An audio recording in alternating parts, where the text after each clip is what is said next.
me preguntó, ¿y Rosa? Rosa es mi esposa y normalmente siempre venimos juntos, pero ella esta semana estuvo un poco mal de salud y todavía se está recuperando. Tenía muchas ganas de venir y me pidió expresamente que les mandara saludos a todos. Y bueno, no creo que en este viaje nos veamos, pero la próxima vez viene ella y predica a ella, la hacemos predicar a ella. ¿Está bien? Bueno, estamos rodeados por tiempos de incertidumbre. ¿Mm?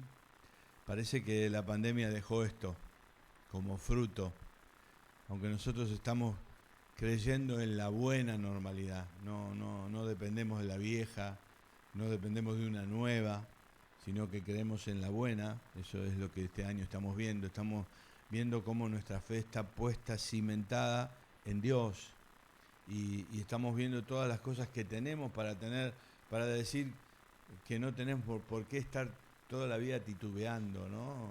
Como si siempre estuviéramos solos. Nosotros no estamos solos.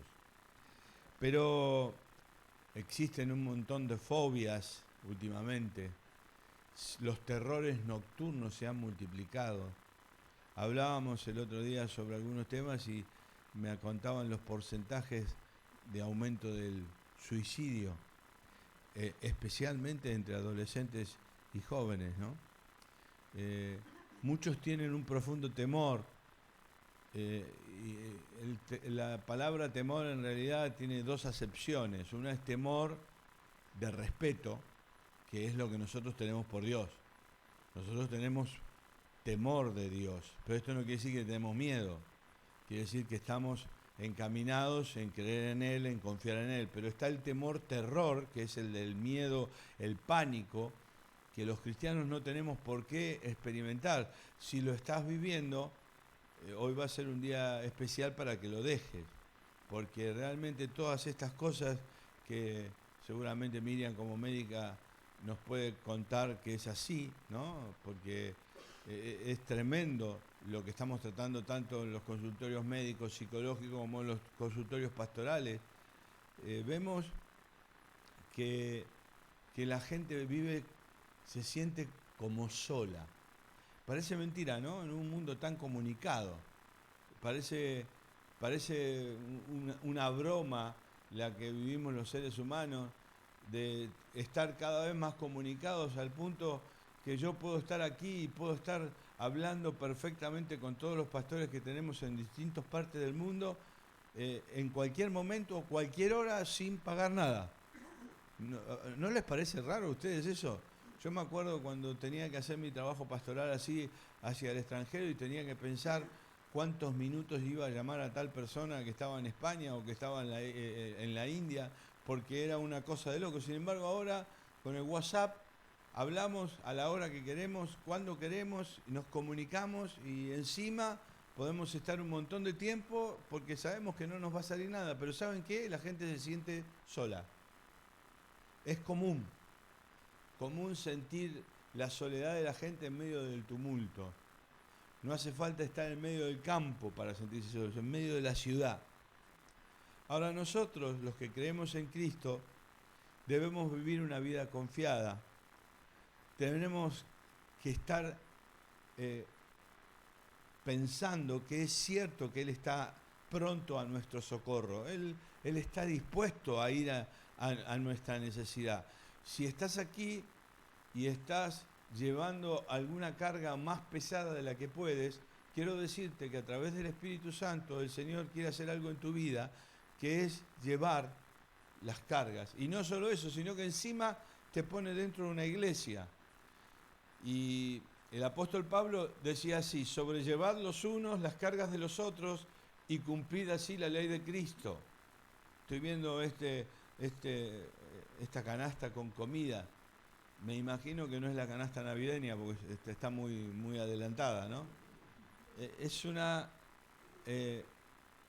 canasta que muestra que estamos tratando de sobrellevar los unos las cargas de los otros. Y entonces así estamos cumpliendo la ley de Cristo. Así que toda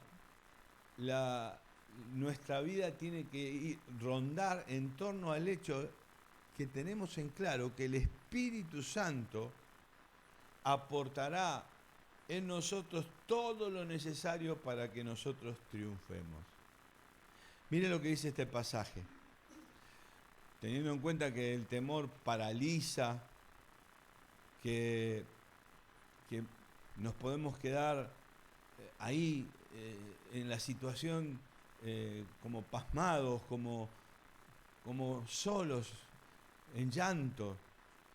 Lo que dice Hechos capítulo 17, versículos 27 y 28 dice así: en verdad, escuchen, en verdad Dios no está lejos de cada uno de nosotros. ¿Cuántos dicen amén? Dios no está lejos. Eso en verdad, dice el que está escribiendo, Lucas, está escribiendo el Evangelio del Espíritu Santo, se podría llamar, y dice, en verdad Dios no está lejos de cada uno de nosotros,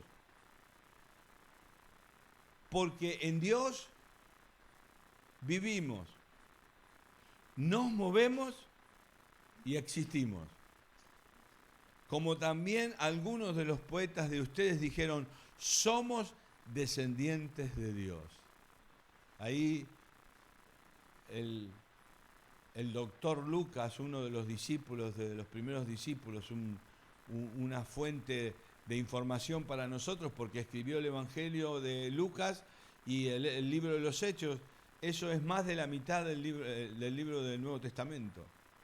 Y entonces él nos dice que nosotros tenemos que tener en cuenta que en Él vivimos, que en Él existimos y nos movemos. Nada de lo que hagas escapa de lo que Dios quiere hacer acerca de tu vida.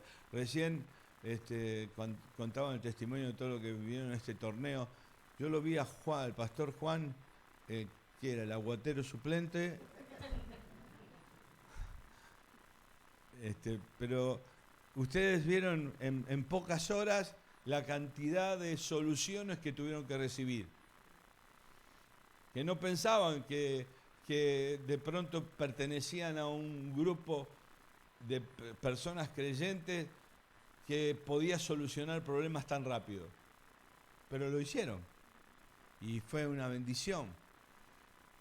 El doctor Lucas dice, nosotros tenemos que recordar, y quiero recordarte lo que vivimos, que nos movemos y existimos. En Dios está el secreto para correr riesgos, porque al final de cuentas la vida es un correr riesgos.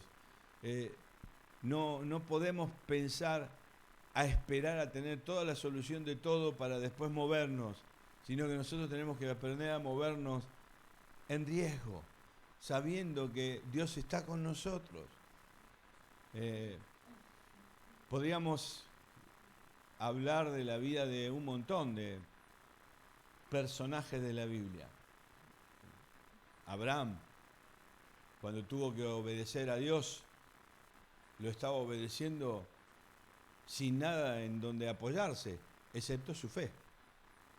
Por la fe Abraham, dice la Escritura. Abraham escuchó la voz de Dios y era de salir de su tierra y su parentela e irse. Y salió sin más sustento que pensar que en él vive, se mueve y existe.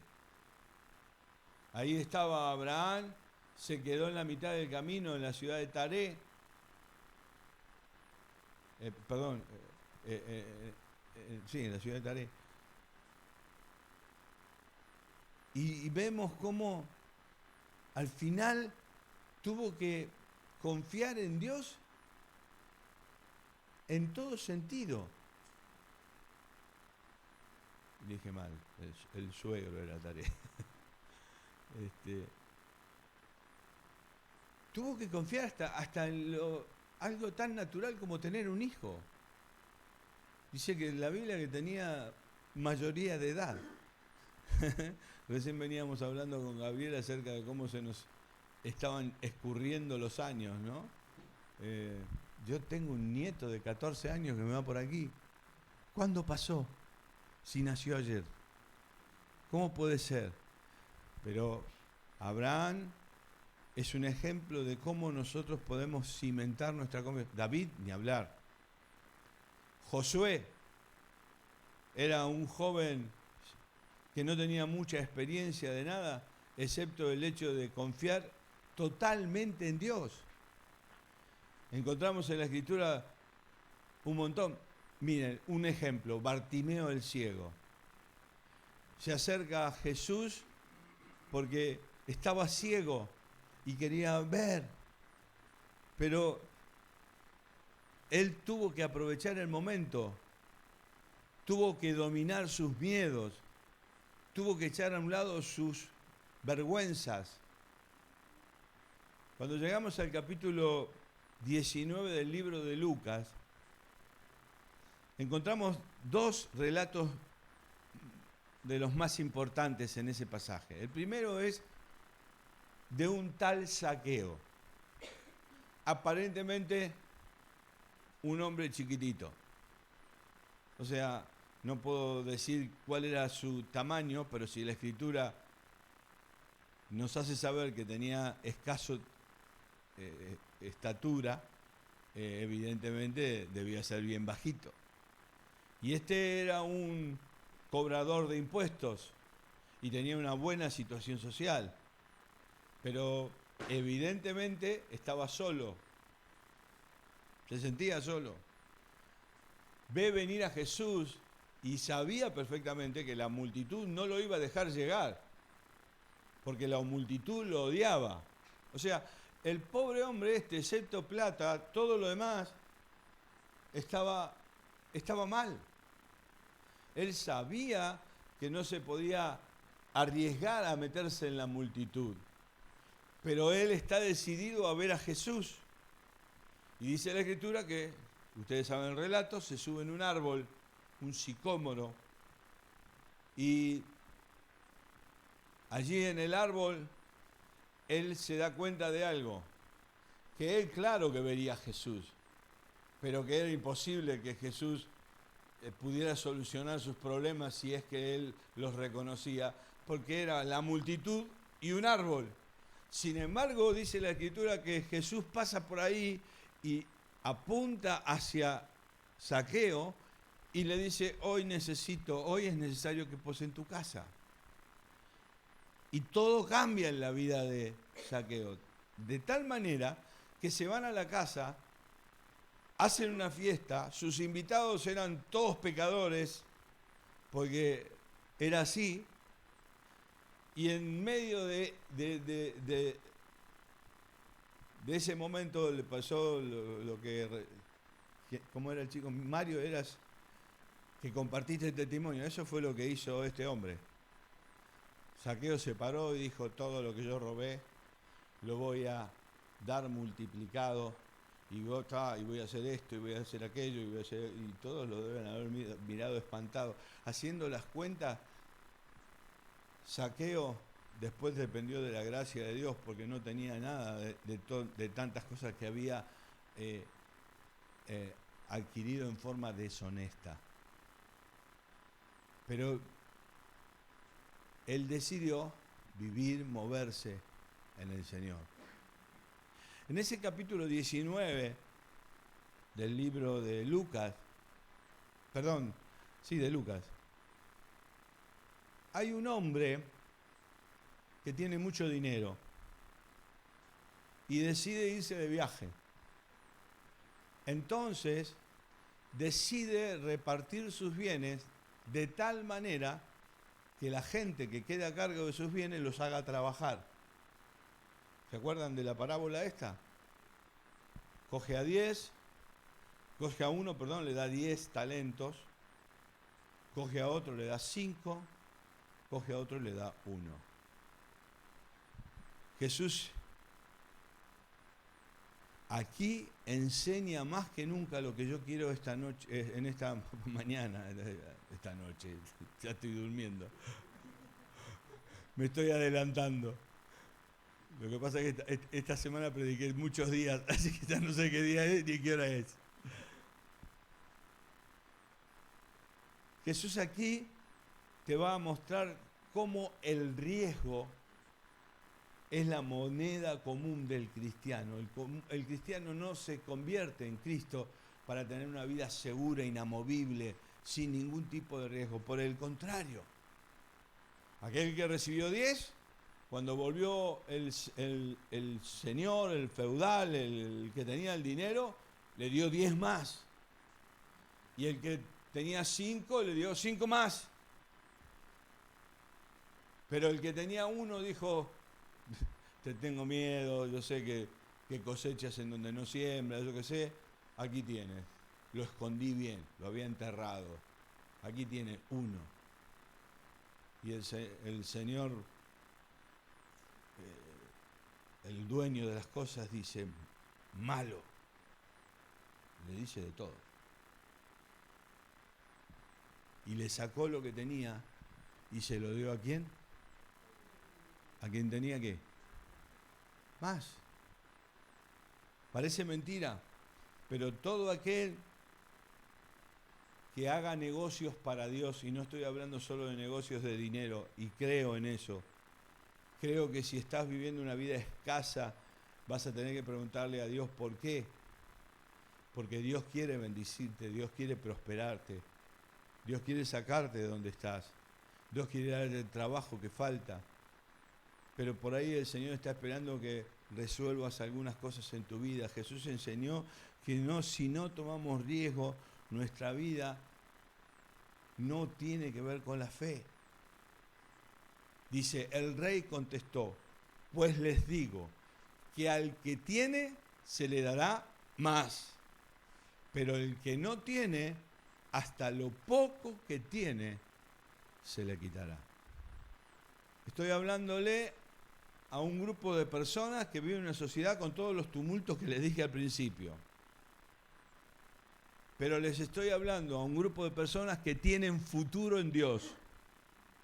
Un futuro excelente, bendecido, de mucha prosperidad en todos los aspectos. En otras, ese pasaje de las 10, de los 10 talentos, 5 y 1, se podría decir así: arriesga tu vida y recibe más de lo que soñaste. Juega a lo seguro y terminarás parado y atemorizado. ¿Es así? Las personas que ganan en la vida son las que arriesgan. Y ustedes y yo no tenemos por qué pensar que el riesgo es algo feo, porque en realidad nosotros arriesgamos desde la potencia, desde la autoridad que Dios pone sobre nosotros. Nosotros no estamos arriesgando solos, Él está con nosotros. Amén, pueden decir. No sé si está permitido, el pastor, está permitido decir amén en la iglesia. Porque en Dios vivimos, nos movemos. A ver, lo vamos a repetir. Porque en Dios nos movemos y existimos. Así es. Yo les voy a dar 4 razones por qué deben permanecer en Dios y por qué, permaneciendo en Dios, van a tener una vida de éxito. 4 razones. La primera: si Dios guía, Dios provee. Es así, se los puedo contar en testimonios tremendos, ¿no? Que el Señor me ha permitido vivir.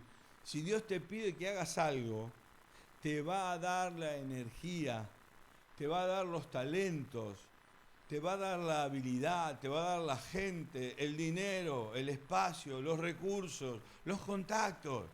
¿No fue lo que pasó con el torneo esta semana? Ustedes sabían que tenían que jugar la pelota, tenían que jugar al fútbol y que después tenían que testificar, pero resultó que pensaban que era muy fácil. Se creían que ir a la cancha y todo encendido y no estaba ni la luz encendida, se habían robado la portería. El colmo del fútbol, ¿no? Que se roben la portería. Hay equipos que no se enteran cuando le robaron la portería, como no meten un gol ni a cañonazos, pero realmente al fútbol. O sea, pero dice, les acabo de decir que Dios te va a dar la energía. A veces no tenemos más fuerza, ya se acabó nuestra fuerza, pero Dios te da más. Dios te da talentos, vas a hacer cosas que nunca hiciste y vas a preguntarte de dónde has sacado el conocimiento para hacerlo, de dónde sacas la fuerza. Dios te va a dar las habilidades y si no te da las habilidades, te va a pegar a alguien que sí tenga las habilidades. Estás destinado a hacer las cosas bien, estás destinado a triunfar. Dios te va a dar el dinero. Hola. Él te va a dar el dinero está en vos, está en ti, perdón. Es así. No, pastor, usted se equivoca, yo no tengo nada. No importa lo que tengas tú. Si eres fiel, si tu corazón se abre, el Señor abre también los recursos, abre el espacio, abre todos los contactos se alinean detrás tuyo. Parece mentira, o va a parecerte mentira, pero como Dios te guía, entonces Él te va a proveer. Miren lo que dice este pasaje. Mi Dios proveerá todas tus necesidades de acuerdo con las riquezas de su gloria en Cristo Jesús. Lo voy a repetir. Es en Filipenses 4:9. Anótalo en la mente. 4:9. Filipenses 4:9. Mi Dios, dice el apóstol Pablo, mi Dios proveerá todas tus necesidades de acuerdo con las riquezas de su gloria en Cristo Jesús. O sea, ¿cuánto te va a dar el Señor en lo que necesitas para hacerlo? Estoy hablando de tiempo, de recursos, de hombres, de todo. Todo lo que tiene Cristo está a tu disposición. Yo me acuerdo mucho del libro de Nehemías. Nehemías era un judío que cuando el pueblo del Señor fue vencido y Jerusalén fue tomado, a los que no mataron se los llevaron en un peregrinaje de esclavitud. Y especialmente a los adolescentes, hijos de gente pudiente, los tomaban y los adiestraban para estar al servicio del rey. Nehemías era un copero del rey, o sea, el que servía la copa del rey. Parece un trabajo sin importancia, pero estar en ese lugar era apetecible por todos, porque todos los que estaban en el palacio vestían bien, comían bien, tomaban bien, dormían en lugares correctos. Entonces Nehemías, siendo un esclavo, la estaba pasando bárbaro. Pero resulta que se entera que Jerusalén seguía mal. Y él pregunta, ¿cómo están mis compatriotas en Jerusalén? Y él le cuenta, Jerusalén está abatida, las murallas destruidas, no hay nada, no hemos podido reconstruir nada. Y entonces dice que Nehemías, en lugar de ser indiferente, él cogió, rasgó las vestiduras, se puso una vestidura cilicio. Esa vestidura era tan fea que raspaba de tal manera que hacía doler hasta el último músculo. Y además se ponían ceniza. La idea era sufrir. Nehemías, que estaba muy bien, sabe que allá está muy mal y entonces decide no ser indiferente. Bueno, pasó esto y un día él clamó a Dios, pidió perdón por los pecados de su pueblo Y un día, cuando él se presenta a trabajar ante el rey, ya no estaba de luto, no podía estarlo, porque si no lo hubieran matado. El rey le dice, ¿qué es lo que te pasa? Porque esto es aflicción de corazón. Esto quería decir, el rey se había dado cuenta de que él andaba mal, como dicen los chicos ahora, estaba de mala onda, y dice, ¿por qué estás así? Y Nehemías dice que le compartió las necesidades de su pueblo. Ahora, imagínense la cantidad de esclavos que había en la corte de ese rey. En cambio, se detiene en Nehemías y le pregunta, ¿qué necesitas que te haga? Y él, Nehemías, cuando vio, aprovechó y le dijo todo. Y Nehemías recibió todo. Escuchen, cuando hay una necesidad y nosotros confiamos en el generador de los recursos, cuando esto sucede, los bienes vienen a nuestra disposición. Nehemías fue y ¿saben qué? Edificó las murallas de Jerusalén. No sé cuál es tu problema. Lo que sí sé es esto. Si Dios guía tu vida, Dios proveerá en tu vida. 2. Cuando Dios se retrasa, Él sabe por qué mejor que nadie. A veces no parece que Dios está durmiendo. Estuvimos pasando ahora por una prueba muy fuerte, falleció una chica, miembro de nuestra iglesia, 40 y pico de años, 4 hijos, era la vicedirectora de nuestra escuela, una chica querida. No entendimos por qué él se la llevó. Y no entendimos por qué demoró 2 años en llevársela. Lo que yo sé es que Dios no se equivoca. Y si alguna vez te encuentras esperando en la sala de espera de Dios, quédate esperando sabiendo que vendrá tu turno y que Dios va a resolver tu necesidad. Dios nunca tiene apuro, pero nunca llega tarde. ¿Lo repito? Dios nunca tiene apuro, no hace las cosas a lo apresurado, pero nunca llega tarde. Nunca llega tarde. A veces la respuesta va a ser no, y no nos gusta esa respuesta, pero después de un tiempo nos damos cuenta, si esto no hubiera sido no, qué desastre hubiera sido mi vida.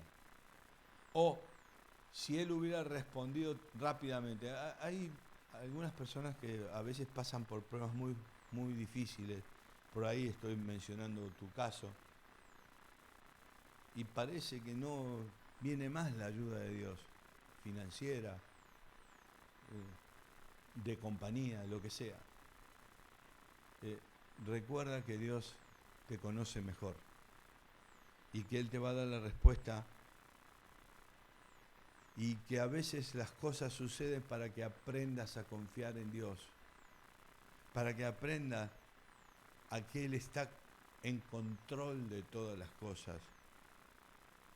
Cuando Dios aparentemente se retrasa y tú aprendes a esperar el tiempo de Dios, estás madurando, estás creciendo y te estás haciendo una persona muy sabia. Quizás estás en la sala de espera y parece que este doctor tarda en atenderte. No es así.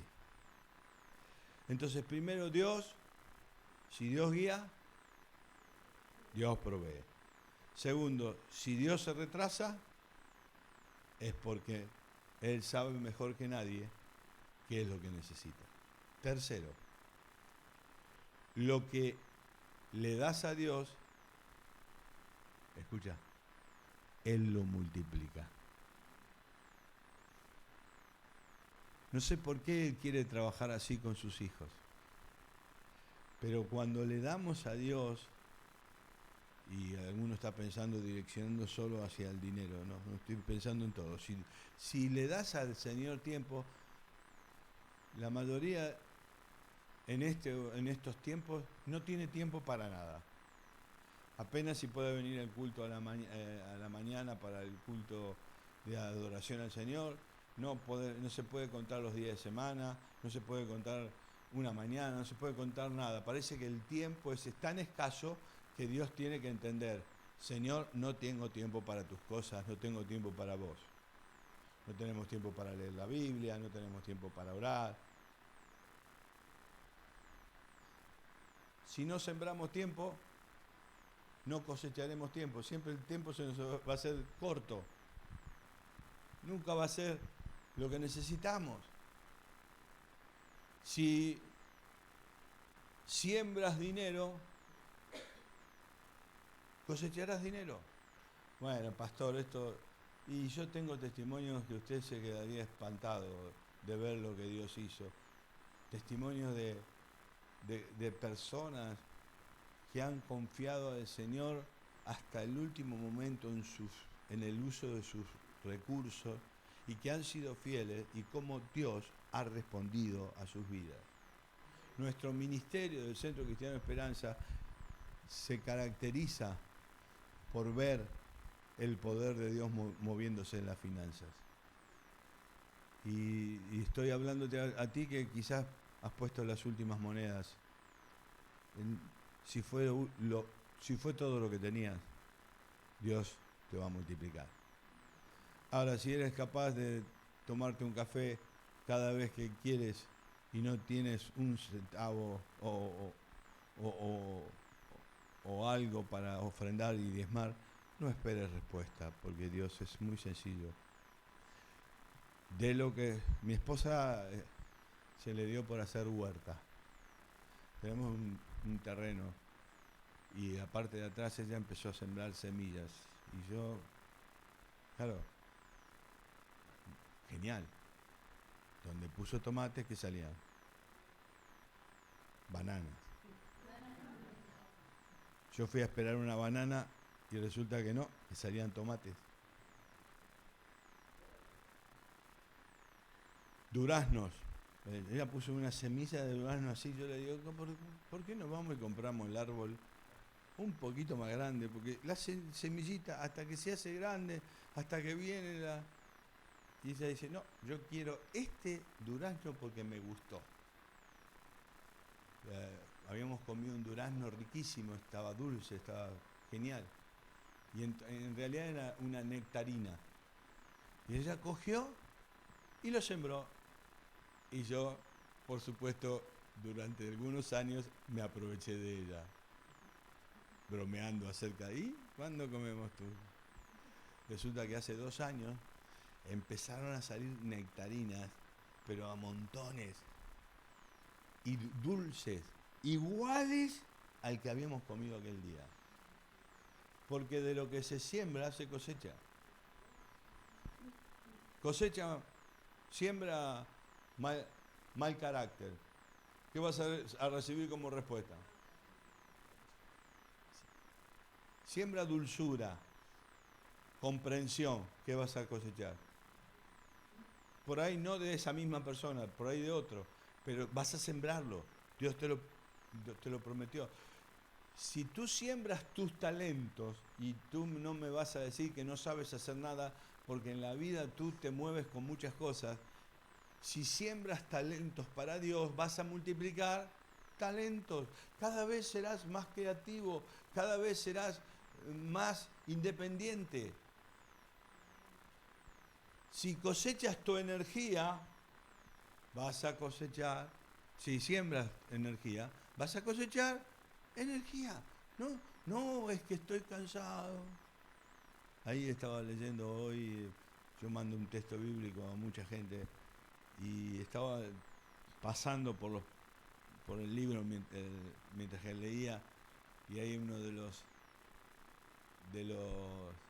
profetas dice, despiértate, dormilón, y le dice así, le dice directamente que qué pensaba, que cómo le iba a ir si seguía durmiendo.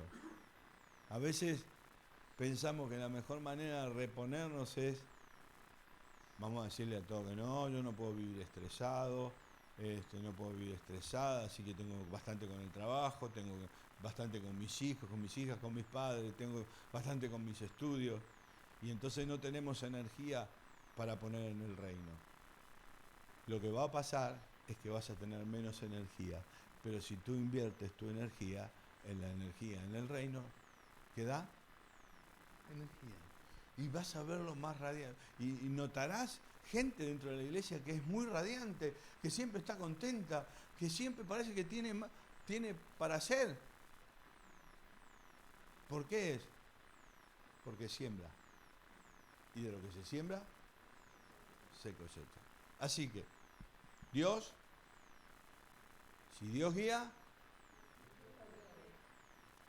cuando Dios se retrasa, es porque sabe mejor lo que va a pasar. Y cuando das algo a Dios, Él lo multiplica. El último. Lo que Dios empieza, lo termina. El salmista decía en el Salmo 138, Señor, dice, el Señor llevará a feliz término su acción en mi favor. El salmista, un rey, David, ese Salmo 138, léanlo hoy si quieren. Es tremendo, precioso. Y dice, el Señor llevará a feliz término su acción en mi favor. Y miren lo que termina diciendo el salmista. Señor, tu amor es eterno. No dejes incompleto lo que has comenzado. Tú le puedes pedir eso a Dios. Si Él comenzó la obra, la va a completar. Si la tiene que comenzar, la va a comenzar y la va a terminar. Dice Filipenses, estoy seguro que Dios que empezó esta buena obra en ti, la va a continuar hasta terminarla en el día de Jesucristo. ¿Cuándo el Señor termina con nosotros? ¿El día en que nos lleva a su presencia o el día en que Él venga en su gloria y se presente frente a todo su pueblo? Ese día en realidad te puedes dar por vencido. Mientras tanto, no te des por vencido o por vencida. No lo hagas. Porque Dios está queriendo que vivas en triunfo y que veas completadas las cosas.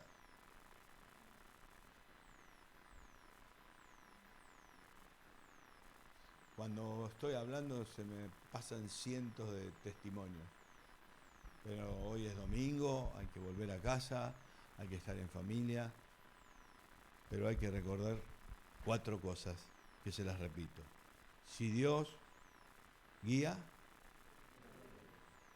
cuando Dios se retrasa, Él sabe por qué. Lo que le das a Dios y lo que Dios empieza, lo termina. No me van a decir que no es el mensaje más espectacular para el primer día de la semana. Hoy empieza la semana, no empieza el lunes. El domingo empieza la semana. Por eso los cristianos, desde la época en que Cristo resucitó, guardamos el día domingo, porque es el primer día, el día de la resurrección, el día en que comenzó y terminó el trabajo tremendo Jesucristo. Así que hoy comienzas la semana sabiendo todas estas cosas, sabiendo que es necesario aprender a correr riesgos para el Señor y que no tenemos que temer de esos riesgos porque el Señor está con nosotros. Cierren sus ojos, por favor.